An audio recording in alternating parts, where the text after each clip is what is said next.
আসসালামু আলাইকুম। কেমন আছেন সবাই?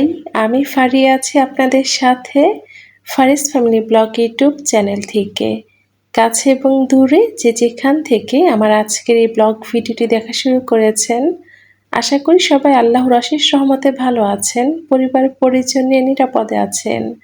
আলহামদুলিল্লাহ, আমি আমার পরিবার পরিজন নিয়ে ভালো আছি। সকালবেলার নাস্তা দিয়ে আজকের ব্লগ ভিডিওটি শুরু করলাম। তো অফ ক্যামেরায় রুটি সেঁকে নিয়েছি। আর আমি তো রুটি বানিয়ে ফ্রোজেন করে রাখি। তো যখন রুটি সেঁকি তার 5 মিনিট আগে বের করে রাখি। আর সাথে চা বানিয়ে নিলাম।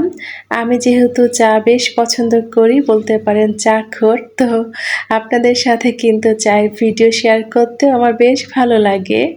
তো আমার এই চায়ের কেটলিটা নিয়ে কিন্তু একজন আপু কমেন্ট করে জানতে চেয়েছিলেন এটা আমি কোথা থেকে কিনেছি। তো এটা হচ্ছে একটা ডিনার সেটের সাথে ছিল আমার আপসির জন্মদিনে। আমার মামা একটা ডিনার সেট গিফট করেছিল, তো সেটার সাথে ছিল, বেশ কিউট দেখতে।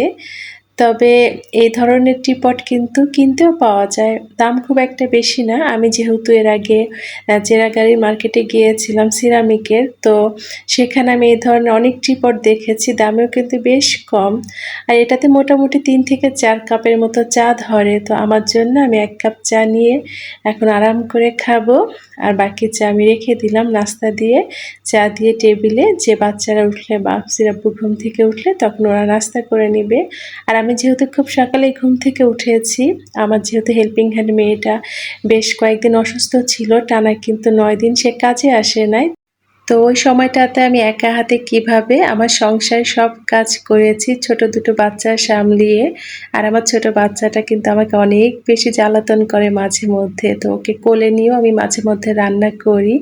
যারা ছোট বাচ্চার মায়েরা আছেন তারা একমাত্র বুঝতে পারবেন যে ছোট বাচ্চা থাকলে মাঝে মধ্যে কতটা কষ্ট হয়ে যায়। তবে মাঝে মধ্যে কিন্তু আমার বাচ্চা আবার অনেক ভদ্র হয়ে থাকে। তো যাই হোক, আফসি আব্বু কিছু ফল নিয়ে এসেছিল। এটা হচ্ছে শরুফা ফল, আমার অনেক বেশি পছন্দ, তবে একদমই কাঁচা ছিল। সব কয়টাই কাঁচা ছিল, তো রেখে দিলাম যে পাকার পরে হয়তো খাবো সবাই মিলে। তো আতা ফল আর শরুফা ফল কিন্তু আমার কাছে সত্যি অনেক ভালো লাগে। দেশি যে কোনো ফলই আমার বেশ ভালো লাগে। তো পুরো বাসাটাকে পরিপাটি করে গুছিয়ে নিলাম আজকে অফ ক্যামেরাতে। তারপরে যে কাপড় ছিল ছোট বাচ্চাদের সাথে আমাদের, তো অল্প কিছু কাপড়ই ছিল। তো কাপড়গুলো আমি ওয়াশরুমে ডিটারজেন্ট দিয়ে ভিজিয়ে রেখে দিলাম যে গোসলের সময় ধুয়ে দিব। ওয়াশিং মেশিন থাকলেও আমি প্রতিদিন কখনোই মেশিনে কাপড় দেই না। তো মাঝে মধ্যে কিন্তু আমি হাতেও কাপড় ধুয়ে নেই, যে কাপড়গুলো খুব বেশি ময়লা হয় না। বিশেষ করে আমার ছোট বাচ্চাদের কাপড়গুলো আমি মাঝে মধ্যে গোসলের সময় ধুয়ে থাকি। এতে করে কিন্তু বিদ্যুৎ বিলও অনেকটাই কম আসে। তো ছোট বাচ্চা নিয়ে হেল্পিং হ্যান্ড ছাড়া আমি আমার সংসারের কাজগুলো যেদিন করে থাকি খুব সকাল থেকে শুরু করি, যেহেতু হেল্পিং হ্যান্ড মেয়েটা আসবে না। তো মাথায় কাজের চাপ রেখে কিন্তু আমি কখনোই বসে থাকি না। তো সকালবেলা ঘুম থেকে উঠে চেষ্টা করি কম সময়ের মধ্যে আমার সংসারের সব কাজ শেষ করতে। বিশেষ করে দুপুর 1টার মধ্যে আমি সব কাজ শেষ করি। তো অনেকক্ষণ ধরে চিন্তা করছিলাম দুপুরের জন্য কি রান্না করব। তো কিছুটা গরুর মাংস ছিল আর পোলাও চাল কিছুটা ছিল। তো দেখলাম 2-1টা পোকা হয়েছে, তো ভাবলাম আজকে একটু বিরিয়ানি রান্না করি। আজকে একদমই ঝটপট কম মশলায় বিরিয়ানি রান্না করেছিলাম, রেডিমেড বিরিয়ানি মশলা দিয়ে। আলহামদুলিল্লাহ, খেতে খুবই ভালো হয়েছিল। আর আজকে যেহেতু ছিল শুক্রবার, আর শুক্রবার আমি চেষ্টা করি বাসায় ভালো মন্দ কিছু রান্না করতে, বিশেষ করে মাংস, পোলাও বা মাঝে মধ্যে বিরিয়ানি রান্না করি। আজকে যেরকম একটু বিরিয়ানি রান্না করব। তো চালটাকে ভালো মতো ভেজে নিয়েছি। আমার মা একটা কথা বলতেন যে যত বেশি চাল ভেজে নিবা দেখবা পোলাও তত বেশি ঝরঝরে হবে।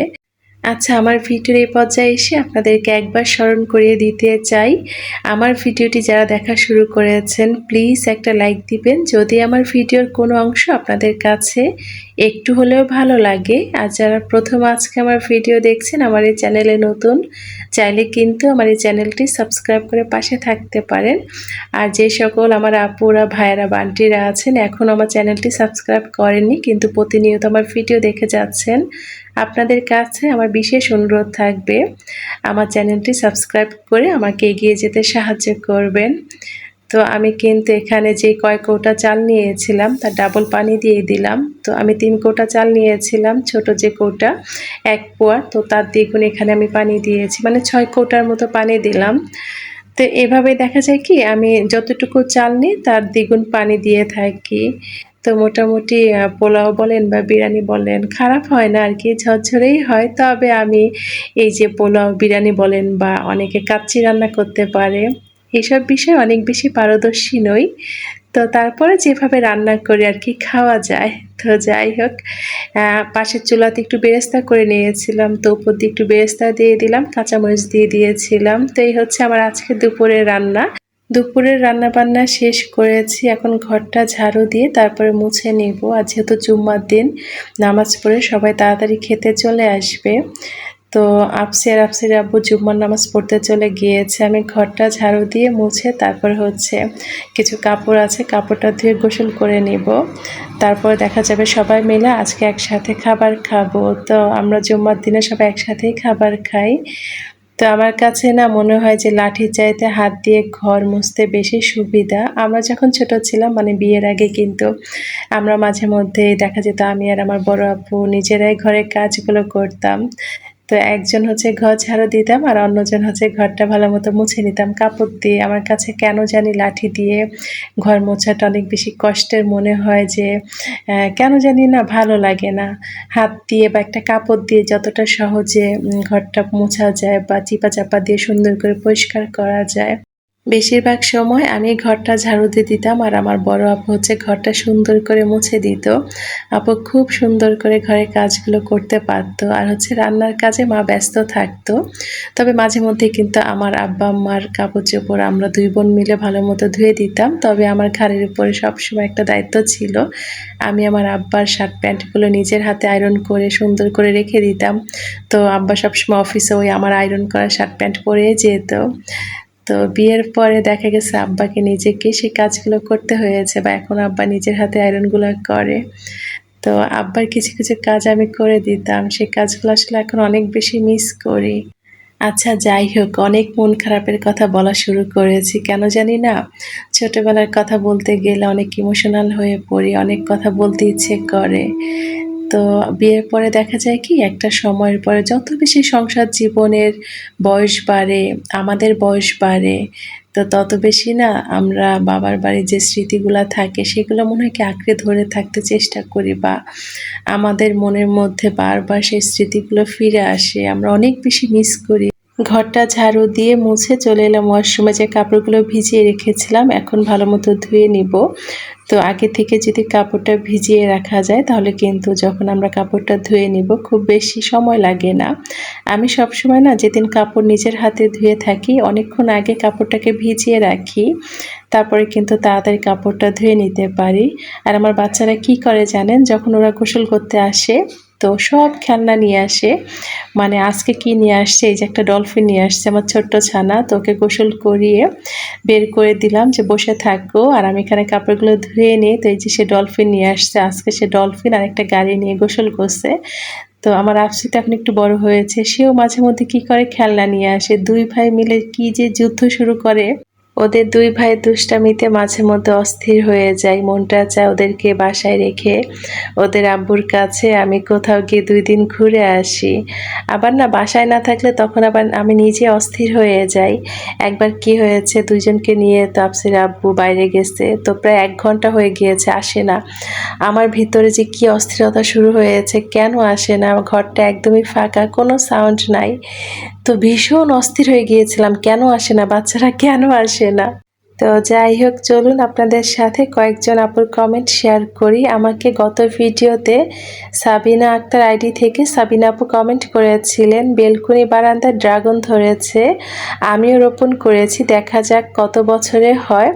আমিও এভাবে পেঁয়াজ রাখি, মুরগির মিটবল কাবাব বানানো খুব সুন্দর হয়েছে আপু। অনেক অনেক ধন্যবাদ জানাচ্ছি সাবিনা আপু আপনাকে কমেন্ট করার জন্য। আপনিও বারান্দায় ড্রাগন গাছ লাগিয়েছেন, ইনশাল্লাহ আপু অবশ্যই ধরবে, তবে অবশ্যই খেয়াল রাখতে হবে যেন পর্যাপ্ত রোদ পায়। আলহামদুলিল্লাহ আমার বারান্দাতে কিন্তু অনেক বেশি রোদ পায়, যার জন্য কিন্তু মোটামুটি ফলন ভালোই হয়। এবছরও কিন্তু 10 থেকে 12টার মতো ড্রাগন ফল ধরেছে। তো যাই হোক, তো আফসির আব্বু জুম্মার নামাজ পড়ে চলে এসেছে, এখন আমরা সবাই মিলে আমার ঝটপট যে বিরিয়ানি মশলা দিয়ে বিরিয়ানি রান্না করেছি সবাই একসাথে বসে খাবো। তো পরিবারের সবাই মিলে একসাথে বসে খাওয়ার শান্তিই আলাদা। তো এই যে আমার ছোট্ট ছানা পণ্ডিত, সে মহা পণ্ডিত, একা একাই খাবে। তো সে কিন্তু এই যে মোজো বা 7 আপ এটা খেতে বেশি পছন্দ করে। তো কখনো ওকে একসাথে বেশি দেই না, একটু করে দেই, যেটা খাও তারপরে আবার দিব। তো দেখেন তার অবস্থা, সে একা একাই খাবে। একটা বিষয় খেয়াল করে দেখবেন, ছোট বাচ্চারা যখন বড়দের সাথে খেতে বসে তখন কিন্তু খাবারের প্রতি ওদের অনেক বেশি আগ্রহ থাকে, মাশাআল্লাহ। তো দুপুরের খাওয়া দাওয়ার পর্ব শেষ করে কিছুক্ষণ রেস্ট নিয়েছিলাম, আর এই যে আসরের পরে চলে এলাম। আমাদের বাসার সামনে একটা বড় মাঠ আছে, তো ওজন কমানোর মিশনে নেমে পড়েছি। এখানে কিন্তু বিকেলবেলা অনেক আপুরা আন্টিরা হাঁটতে আসে। আমি যখন ঢাকা ছিলাম তখন দেখা যেত কি আমি 2 বেলাই হাঁটতাম, সন্ধ্যার পরে আর হচ্ছে সকালবেলা। কিন্তু গাজীপুরে আসার পরে সেভাবে আর হাঁটা হয় না, তবে মাঝে মধ্যে ছাদে গিয়ে হাঁটি। তো ছাদে গিয়ে আমার হাঁটতে একদমই ভালো লাগে না। তো বাসার সামনে যেহেতু বিশাল বড় একটা মাঠ আছে, আর এখানে হাঁটার সুযোগ সুবিধাও বেশ ভালো। বিকেলবেলা যেহেতু অনেকেই হাঁটতে আসে, আর আজকে যেহেতু শুক্রবার ছিল, আফসির আব্বু বাচ্চাদেরকে নিয়ে মাঠে ফুটবল খেলছিল, আর এই যে আমি হাঁটা শুরু করেছি। তো দেখা যাক কতটা সফল হতে পারি। সময় সুযোগ থাকলে আমাদের প্রত্যেকেরই উচিত প্রতিদিন অন্তত 30 মিনিট করে হাঁটা। তো জানি না কে কে এখন আমার সাথে আছেন, অনেক ধৈর্য নিয়ে বা ভালোবাসা নিয়ে আমার পুরো ভিডিওটি দেখে যাচ্ছেন। এতক্ষণ আমার সাথে থাকার জন্য সবাইকে অনেক ধন্যবাদ জানাচ্ছি। সকলে সুস্বাস্থ্য দীর্ঘায়ু কামনা করে আজকের মতো বিদায় নিচ্ছি। আল্লাহ হাফেজ। আসসালামু আলাইকুম।